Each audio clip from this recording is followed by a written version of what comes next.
Alright, y'all. Yesterday didn't go anywhere near as planned, and for whatever reason, I think my editing computer is trying to tell me it quits by asking for 3 hours to render a video. So, new schedule here, but that's really all on my end, not on yours. You don't have to worry about a thing. Before I get started, I want to thank everyone who has donated, liked, shared, informed, and more for my cousin's child, Tyler. As of yesterday, they're less than a few $100s short of the $5,000 goal. It really takes community, y'all. They found out yesterday/today, one of these two, that it has not spread. So, yeah. It takes community, y'all. Please keep them in your thoughts and prayers. And also, before your top 3 things, this is from Black Lives Matter regarding the homeless in the next few weeks. According to the GoFundMe page, CNN has reported that the armed protests by the white supremacists that are responsible for the violence at the U.S. Capitol last week on January 6th will be showing up in Georgia State Capitol from January 16th through at least January 20th. Our unsheltered neighbors who live in the surrounding areas are at high risk of being targeted by these violent white supremacist groups. These groups have been showing up in Atlanta for weeks in large numbers. They've been disrupting their mutual aid efforts and harassing and using intimidation tactics towards local activists. Not only is the weather going to be brutal, but our neighbors will be susceptible to attacks by groups who are known to target black and brown vulnerable bystanders. We've heard of the tragic and gut-wrenching stories of MAGA supporters and white supremacist groups viciously attacking black people in other cities due to their delusions, and we cannot stomach the idea of any more missing, beaten, or lynched people in our city. And again, that's per the Black Lives Matter GoFundMe page, raising funds to help house our unsheltered neighbors during these very trying times. Our homeless or unsheltered neighbors are some of the most vulnerable amongst us. And I feel like I'm continually asking y'all, who knows, asking you all for things, but at the very least, spread the word and help however you're able to. Times are hard, I know. Believe me, I know. So, with all that said, here are your top 3 things.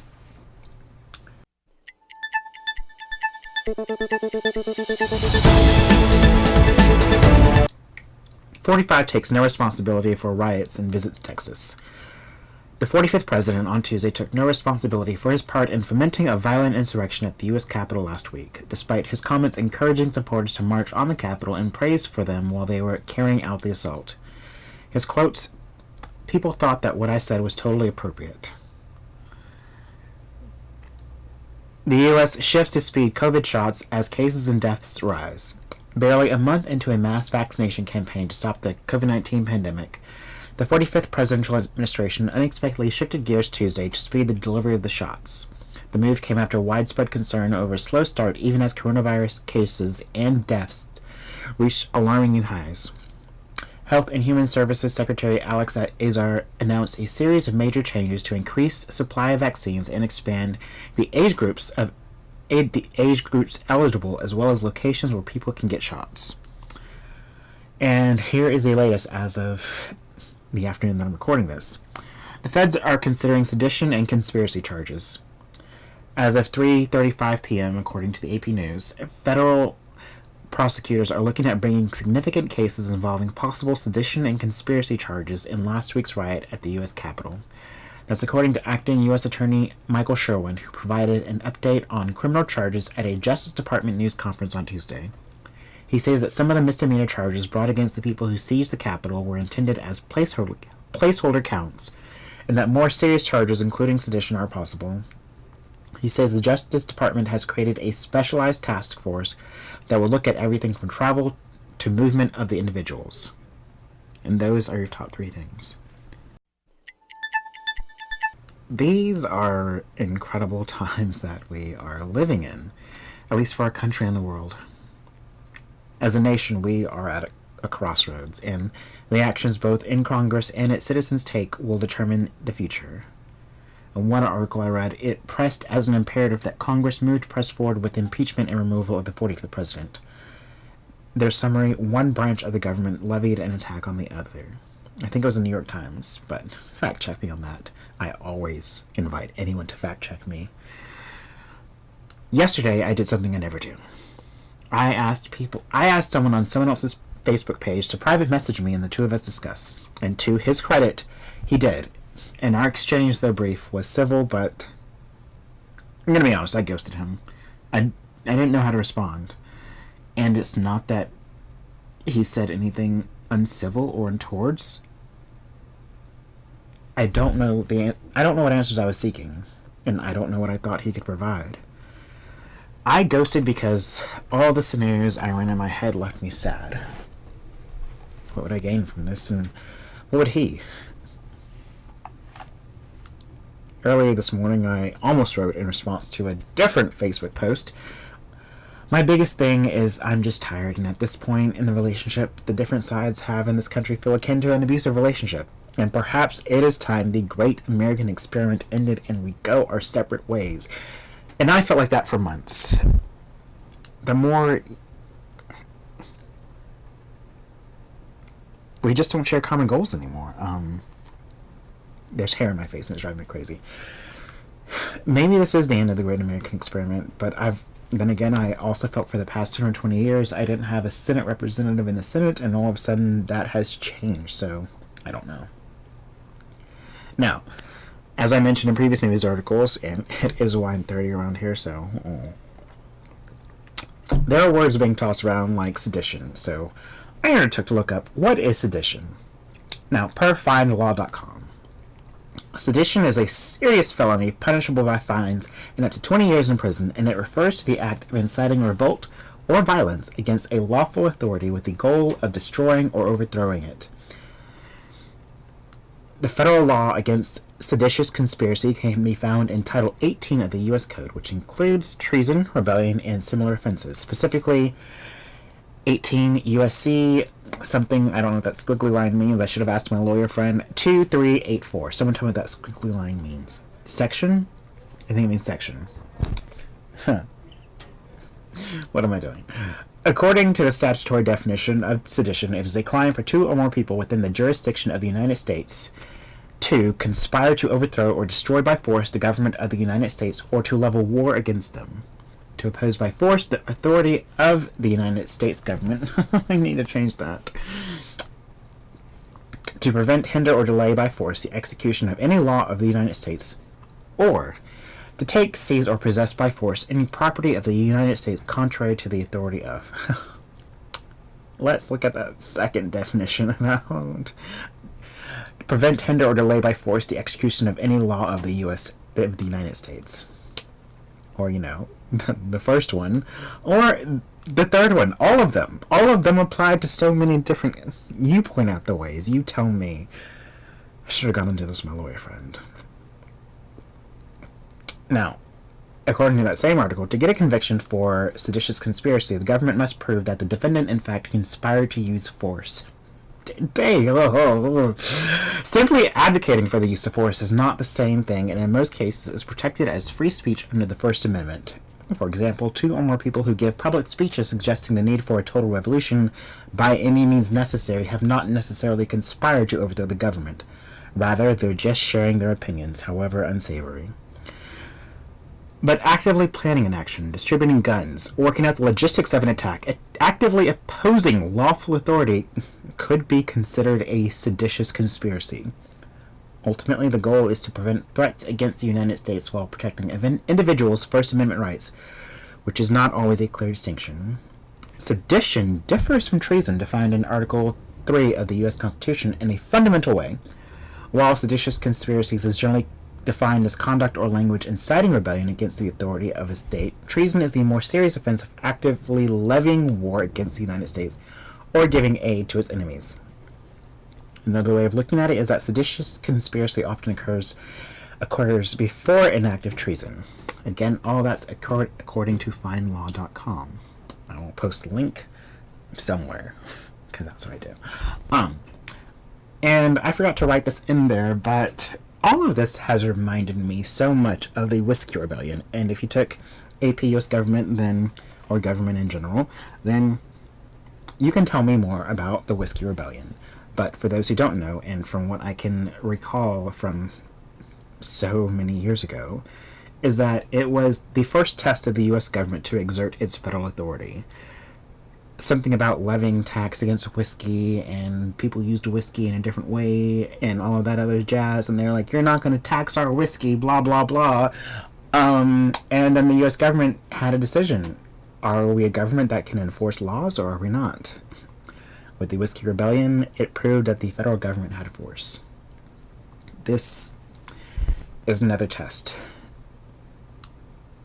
It's another test in a way, and is a test that needs to be...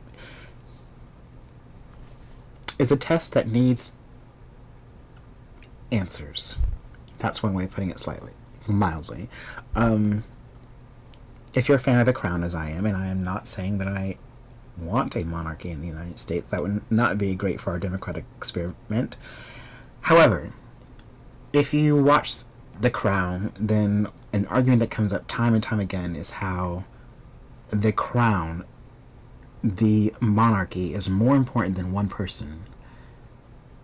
And throughout the series, you hear from Queen Elizabeth that it is beyond her, that she has had to stifle her opinions however it may feel, because it is not about her. She, in her role as monarch, is the embodiment of the government and must act accordingly. In the same vein, the office of the President, Congress, and the Supreme Court are all representations at the highest level of the different branches of government and must act accordingly. So much power has been usurped from Congress that it is dangerous for any more power to be taken away from it, and it must reclaim lost territory. So, those are really all of my soapbox things. What I'm going to do, and because I don't want to say anymore, is I'm just going to bring you the first part of the interview with my guest for this week, Daniel Del Nero, lawyer and advocate. And in this episode, he so graciously pronounces whom he works for, because even though I listened to it multiple times today, still nothing stuck. So, here we are. Tyler, for the duration of all this, I am sending you my love and support. I'm sending it out to you, Auntie Glow, Nini, Whitney, Myra, all of y'all. Just know that I'm embracing y'all. I love y'all. Also, I need to stop hitting my mic, apparently. Also, I'm trying out a new part, and I don't like side parts, but let's see how this goes. So, with all that said, guest Daniel Del Nero. And I do an introduction apparently or something, I don't know. I keep looking at myself because I've got a big old monitor over here, and you should come and get interviewed when it's safe to do so you can see the big old monitor that I have set up with a 4-camera input because I got a new switcher. Got that a minute ago, but I just learned how to use it over the break. Here we go. Gonna stop talking. Love y'all.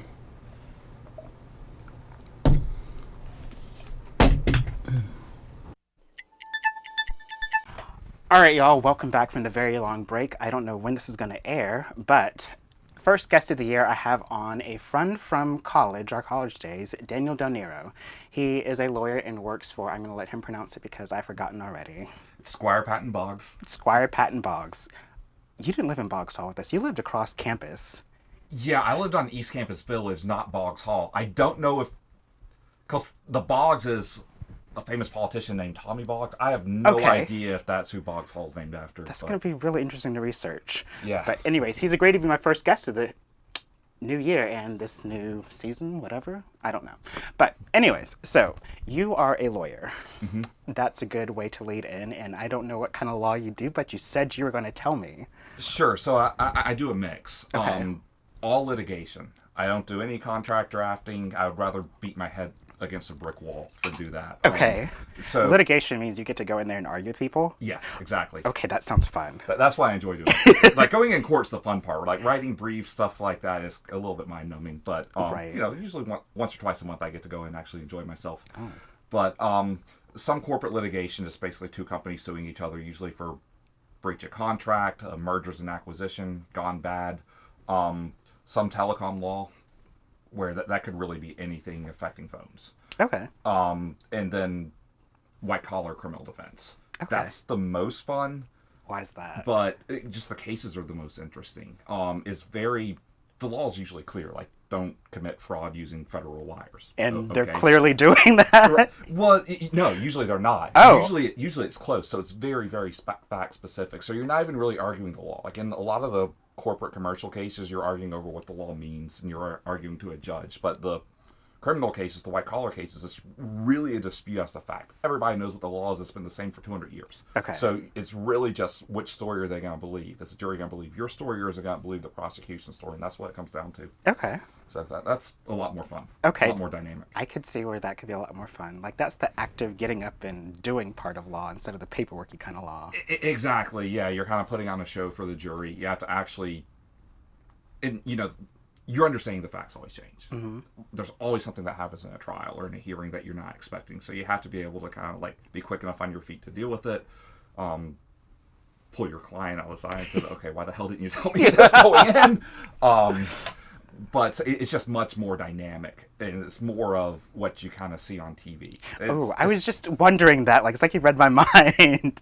Yeah, so generally, I mean, TV, except for like Anatomy of a Murder and some of the other stuff from the 50s, 40s, 30s, those legal dramas, is very sensationalized, but still a criminal trial is much closer to it than a civil trial because it's much more fact-driven. Okay. That kind of leads me into the next question. So what got you into law? Like when you were studying in school, high school, all that, did you know you were going to be a lawyer? So no, I went back and forth between law and engineering. Okay. Okay. Two completely different things, I know. But very fact driven. Yeah.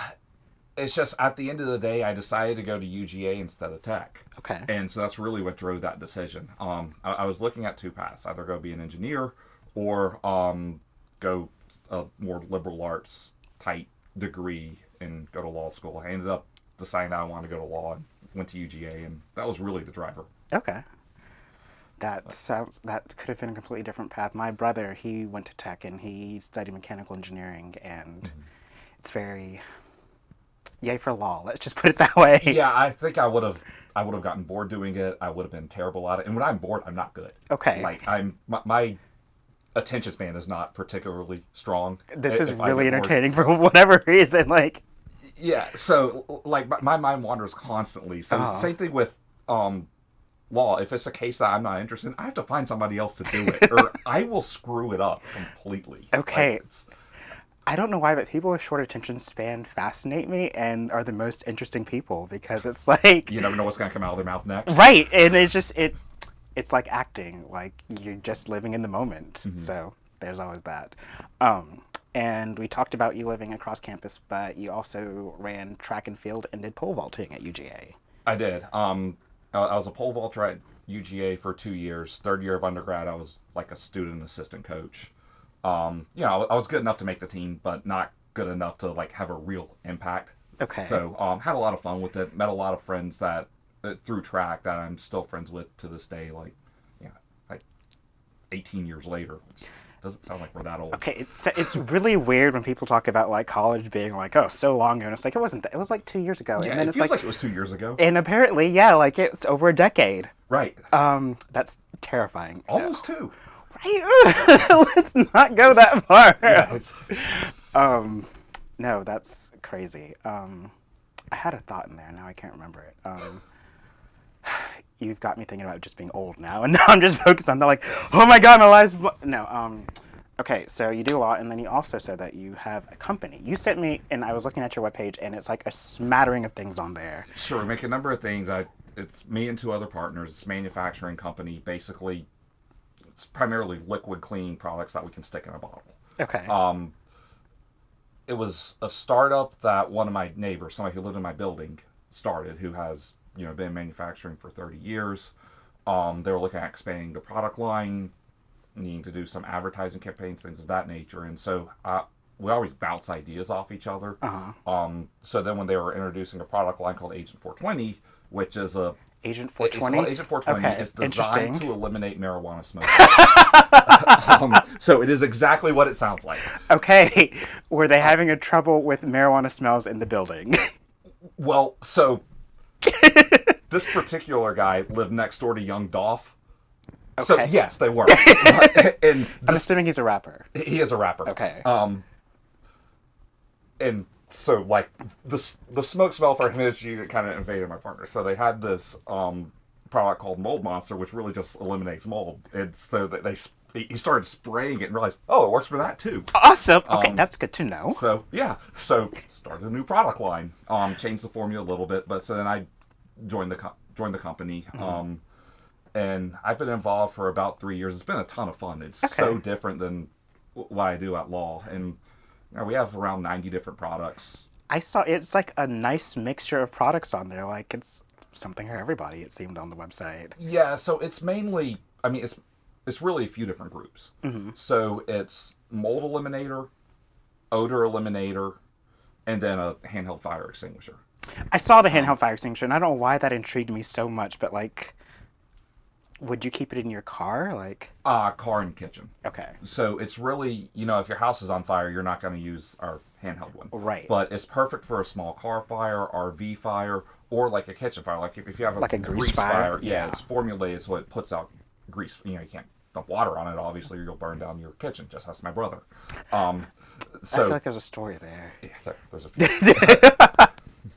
Well, Brett, somebody who lived in Box Hall with you, almost burned down my apartment in the second year of law school. Really? He put bagel bites in the oven, set it on clean, and then passed out. Was he high? Drunk. Okay. Definitely drunk. Probably not good to admit if someone was high, but okay, let's go He's drunk. definitely drunk, especially a teacher. I remembered what he did, and I was like, oh, probably should not go down that road. No, we weren't high. We were, however, very drunk. This was in college. Right. But, yeah, so it's Bagel a bites. little handheld. Right. I still eat bagel bites, by the way. How do I? My taste in food has not gotten any more sophisticated, so I will still eat bagel bites. That's, bagel bites are surprisingly delicious. Over the pandemic or whatever, I discovered Taco Bell. I was a big Taco Bell snob, and apparently it's delicious. But Even before 3 a.m. apparently, I was just getting bags of it, and they're like, you're back again, it's the pandemic, what are you doing? See, I rediscovered frozen food during the pandemic. Okay, what other frozen foods besides bagel bites? So, Rayo's frozen pastas are surprisingly good. Oh my god, they are really good. Their sauce and their whatever, they're good, but Yeah. this frozen... Okay, what's your favorite one? So, my favorite one of the frozen ones is the chicken Alfredo. That is really good. You know the story behind the actual restaurant, right? No. It's the hardest reservation to get in the world. It's the what? It's probably the hardest. The actual Rayo's is probably the hardest reservation to get in the world. Really? Where is it? It's in Italian Harlem. Okay. Has 10 tables. The tables are owned. Oh. So I think De Niro owes one. The kind of connected New York families own a table each, and so the tables you cannot call and get a reservation. You have to call the family and get it? You have to get it through whoever owns the table. Oh my And so goodness. it's pretty much impossible to get one. That is an amazing concept for a restaurant. I don't know why I find that so intriguing. It's been around since 1896, and it's always been the same, and it's always been the same family. So you can't. So I was shocked when I was going to the grocery store during the pandemic because all the restaurants are closed and I don't know how to cook. Right. And Reyes, oh. Well, next time I make a pot of something, I'll have to send it your way. Apparently, I cook decent enough. I don't know. Sounds good. What? Last time I tried to cook, I gave myself food poisoning. That was 7 years ago, so I gave up. What did you cook? Like a hamburger. It was something stupid. It required no skill. Okay, all right. Okay. Those are good things to know. Your future wife probably wants to know that one. Yeah, she's gonna have to either be okay with takeout or know how to cook.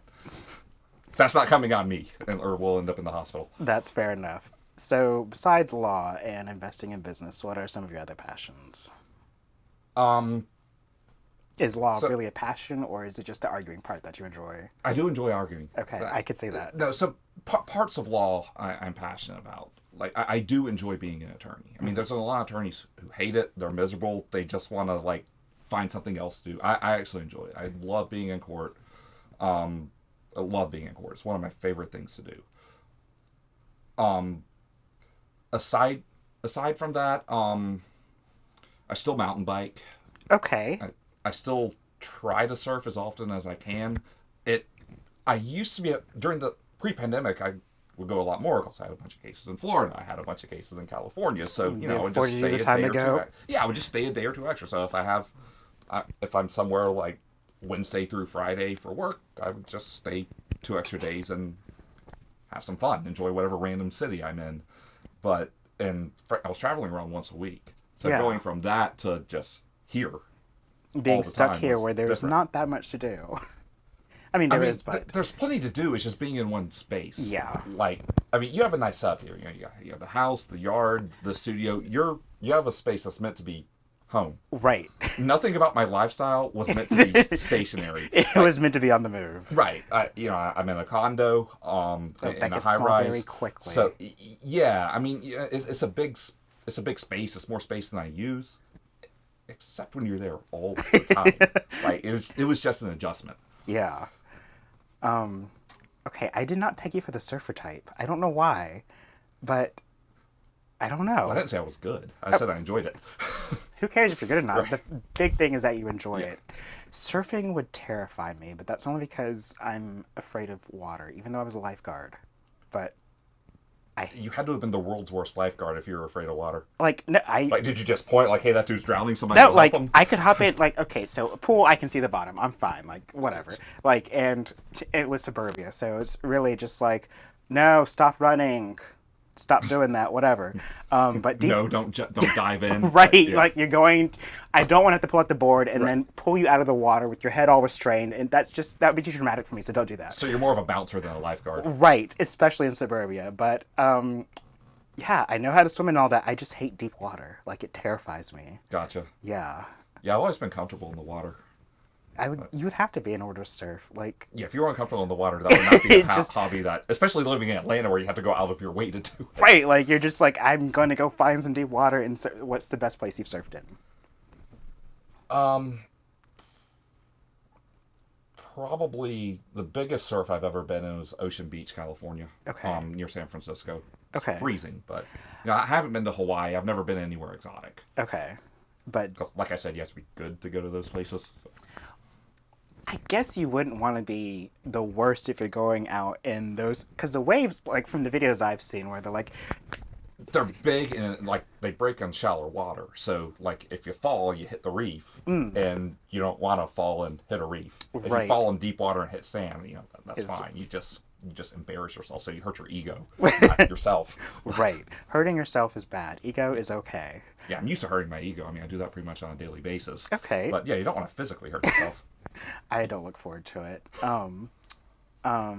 I want to save politics for the next episode, but we're rounding out the 15-minute mark here. So, what's your favorite food? Favorite food? Really, it's seafood. Seafood. Hands down, seafood. Specifically, probably branzino. What is that? It's a Mediterranean fish. Cook it whole, like with the scales and the head on and everything. There's a few places in Atlanta that do it. It has like Italian spices on it. It's good. Okay. What's one of the restaurants here in Atlanta? I'm interested to try it now. My friend's a foodie, so she wants to try restaurants once the pandemic is over and all that. So Marcel occasionally has it. It's a little Italian place in Buckhead that has it. I forget the name. Okay. It's the one that's somehow affiliated with the Ferragamo family. I have no idea, like the shoemaker. I have no idea the affiliation, but it is affiliated somehow. Okay, I'm going to ask my chef friend about the name of the dish was what again? Branzino. Branzino. Okay.